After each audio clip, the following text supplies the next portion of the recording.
Nathan Robinson, a complete useless leech on the ass of society, posted himself, quote, "Live your life in such a way that people will be sad when you die." That was above a screen cap of a New York Times headline that said, "Torrent of hate for health insurance industry follows CEO's killing." In a development that I'm sure a lot of people did not expect, members of Ben Shapiro's own audience have been, well, lashing out against Shapiro and his commentary following, the assassination of United Healthcare CEO. Today's video.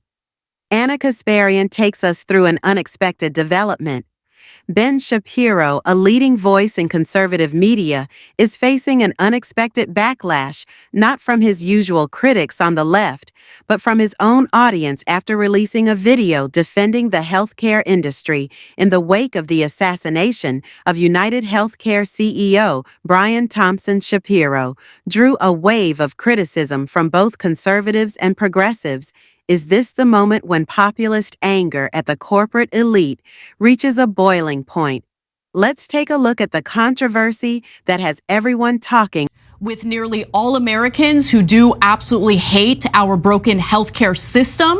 And so he published a video titled "The Evil Revolutionary Left Cheers Murder."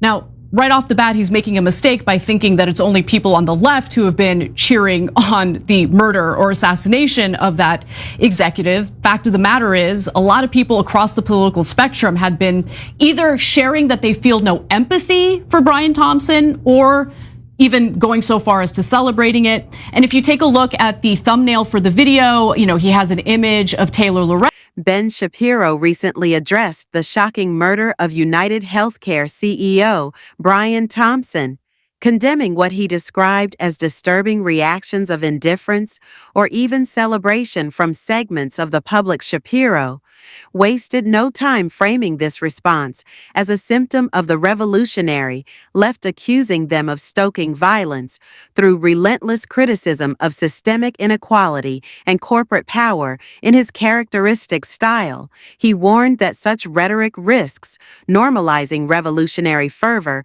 and turning ideological grievances into real-world bloodshed. For Shapiro, the outrage over Thompson's death exemplifies a dangerous escalation in the culture wars, where the left allegedly undermines social cohesion by vilifying individuals for participating in systems they cannot fully control.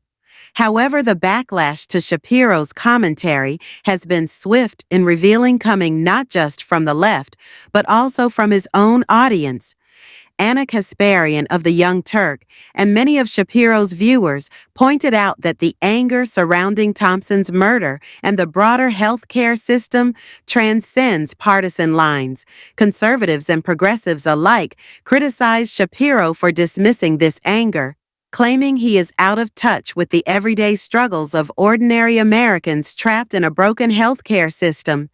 This moment of bipartisan unity against corporate elites underscores a deeper shift in political discourse, where traditional ideological boundaries are giving way to shared frustrations over economic injustice. Brian Thompson, or even going so far as to celebrating it. And if you take a look at the thumbnail for the video, he has an image of Taylor Lorenz, who also, was explaining why it is that people are celebrating this, or why people would want United Healthcare CEO dead.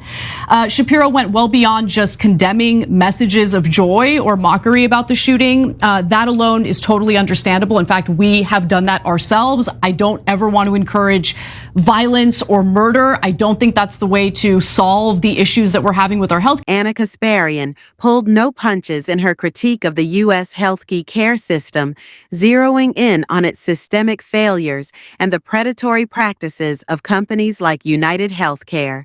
She highlighted the staggering statistic that such insurers deny between 32% and 33% of claims, leaving countless Americans to fend for themselves when they need critical life-saving care. For Kasparian, this is emblematic of a system that prioritizes profits over people, treating health care as a commodity rather than a fundamental right.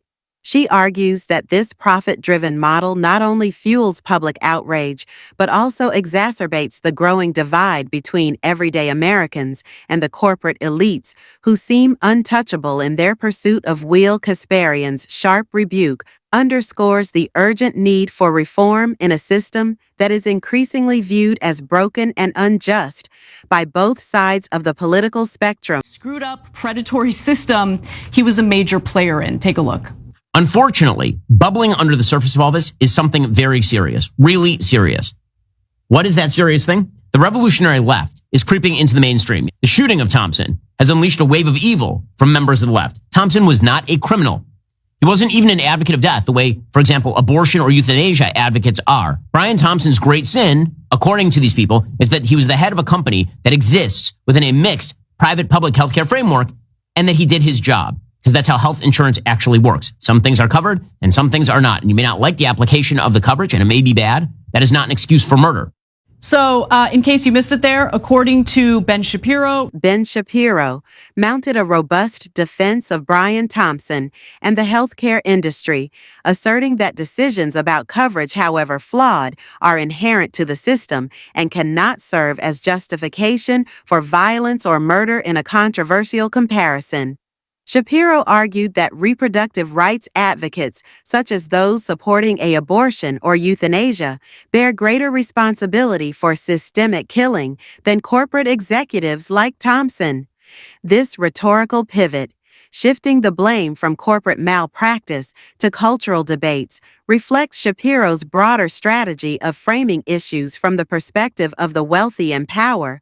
By equating criticisms of healthcare executives with what he calls stochastic terrorism, Shapiro seeks to redirect public outrage away from corporate failings and toward ideological targets, a move that has alienated some of his own audience who feel this argument ignores the lived realities of a broken health care system. Reproductive rights activists are more responsible for killing people than a company that routinely denies claims for healthcare coverage. In fact, United Healthcare specifically has been found to reject anywhere between 32% to 33% of claims. Keep in mind, understand what that means, guys. Okay, that is a ton of people who pay into the system, pay their, monthly payment to United Healthcare. Anna Kasparian spotlighted a burgeoning populist movement that transcends traditional political divides, uniting left and right-wing individuals in a shared fight against corporate domination and systemic inequality.